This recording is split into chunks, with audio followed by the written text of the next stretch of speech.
বিসমিল্লাহ রহমানির রহিম। আসসালামু আলাইকুম। আজ আমি ছোলা ভুনার রেসিপি করব একদম হোটেল স্টাইলে। আপনারা যদি এই নিয়মে ছোলা ভুনাটা করেন যেভাবে আমি রান্না করছি, একদম হোটেলেরই স্বাদ পাবেন। আর ছোলাটা কিন্তু খেতে অসাধারণ হয়েছে।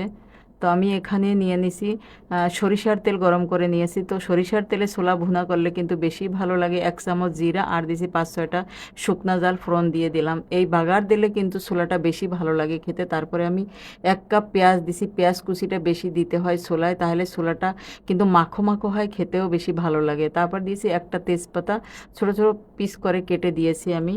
তারপর দিয়েছি এখানে 1 চামচ আদা রসুনের পেস্ট। আদা রসুনের পেস্টটা একটু ভেজে নিয়েছি যাতে কাঁচা গন্ধটা চলে যায়। 7-8টা দিয়ে দিলাম এখানে কাঁচা জাল। কাঁচা জালটা মেলা ঝাল, তার জন্য আর এখানে আমি গুঁড়া মরিচ ব্যবহার করব না, লাল মরিচের গুঁড়া। হলুদের গুঁড়া 1 চামচ, জিরার গুঁড়া 1 চামচ, আর গরম মশলার গুঁড়ো নিয়েছি আমি 1 চামচ। এছাড়া আমি আর কোনো এখানে মশলা ব্যবহার করব না, কারণ ছোলা ভুনায় কিন্তু অতিরিক্ত মশলা যায় না। তারপর এটা ভালো করে আমি কষিয়ে নিয়েছি মশলাটা। তারপর এখানে ছোলা নিয়েছি 800 গ্রাম, সারা রাতের জন্য ভিজিয়ে তারপর প্রেশার কুকারে সেদ্ধ করে নিয়েছি। ফ্রেশ পানি দিয়ে আমি সেদ্ধ করে নিয়েছি। যে পানিটা বেঁচে গেছে ওটা কিন্তু আমি ফেলে দিই নেই, ওই পানি দিয়ে পুরো ছোলাটা আমি রান্না করব, তাহলে খেতে কিন্তু বেশি ভালো লাগে। তারপর দিয়ে দিছি এখানে স্বাদ মতো লবণ। তো এই যে পানিটা আছে সেই পানিটাই পুরাটা আমি কষিয়ে একদম ভুনা করে নেব। 3টা আলু সেদ্ধ করে নিয়েছি। যে ছোলা যখন সেদ্ধ করছি প্রেশার কুকারে, তখন আলুটাও আমি সেদ্ধ করে নিয়েছি। আর আলুটা কিন্তু একদম ম্যাশ করে দেব না, একটু দানা দানা থাকবে, আলুটা একদম মিহিন করে দেব না।